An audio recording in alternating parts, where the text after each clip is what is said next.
spacecraft, which can reach incredible speeds. Liftoff in 3, 2, 1.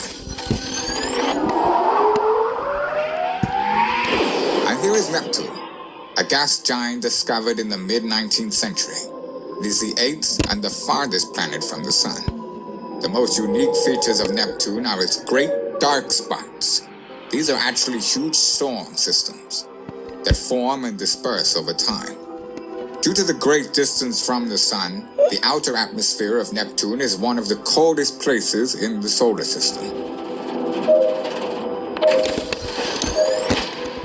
Flying closer towards the Sun, we start to approach Uranus.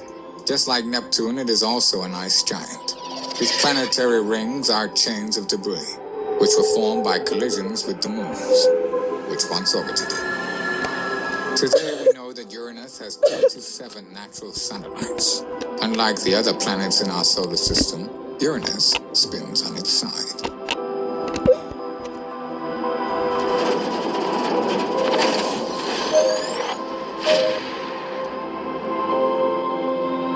Saturn, the planet that has always impressed and fascinated people. It is often claimed to be the most beautiful.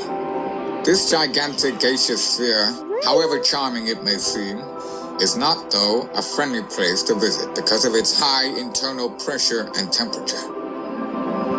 Unlike Earth or Mars, it doesn't have a rocky surface. Its impressive rings of ice particles, rocky debris, and cosmic dust are simply hypnotizing.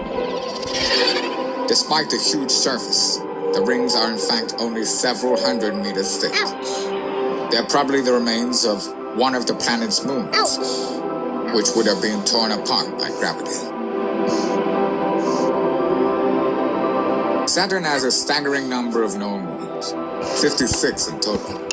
Now let's take a closer look at one of them. Enceladus, named after one of the giants of Greek mythology, Enceladus.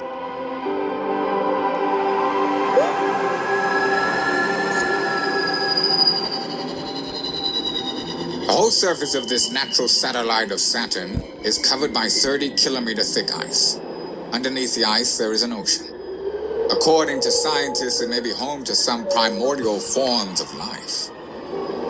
On Enceladus, we can see there are ice volcanoes.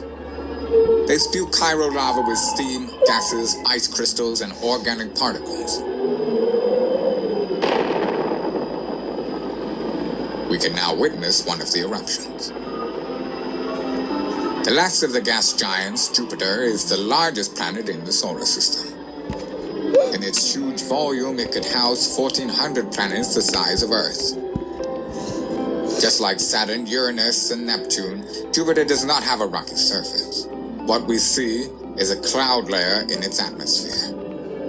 The most prominent feature of Jupiter is the Great Red Spot, a persistent anticyclonic storm with a diameter larger than that of Earth, which has been raging there for at least 350 years, exceeding 600 kilometers per hour. The next stop on our journey is Mars, also known as the Red Planet. It owes its moniker to a rustic color, the result of iron oxide prevalent on its surface. Below we can see one of Mars' canyons. We're heading there now.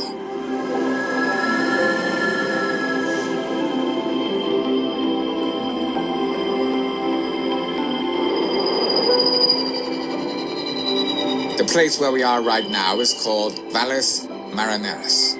It is the largest of the canyons discovered so far. It is 5,000 kilometers long, which is 11 times longer than the Grand Canyon in the USA.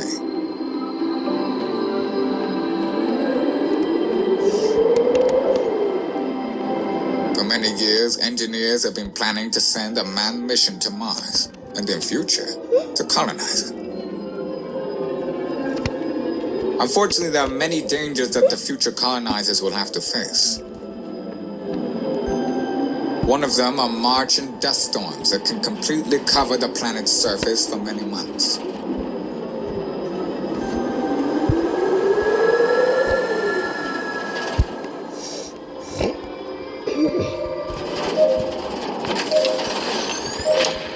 At this point in our journey, we are traveling closest to our home, Earth. This unique planet, inhabited by millions of plants and animal species, is the only known place in space where life has evolved.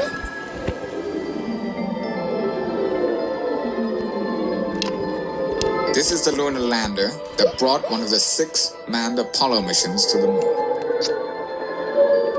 The most beautiful view admired by people from the moon's surface was of our blue planet. Looking at the sky, we can easily observe Earth partially shrouded in darkness. The small dots we can see are the lights of the cities.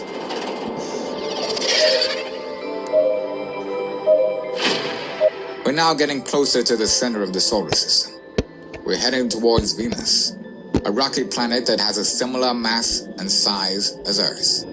Scientists assume that there might once have been oceans on its surface that later evaporated due to an increase in temperature, which today reaches around 500 degrees Celsius. Although Venus is farther from the Sun than Mercury, it is the hottest planet in the solar system. To look at the Sun so closely, we will use a filter, which passes through just a fraction of a percent of all the light emitted by this star. The first planet from the Sun, and the last one we are visiting, is Mercury. It is the smallest and least explored planet due to its close proximity to our star. Numerous impact craters and virtually no atmosphere make Mercury very similar to our moon. Just like Venus, though, it doesn't have a natural sunlight.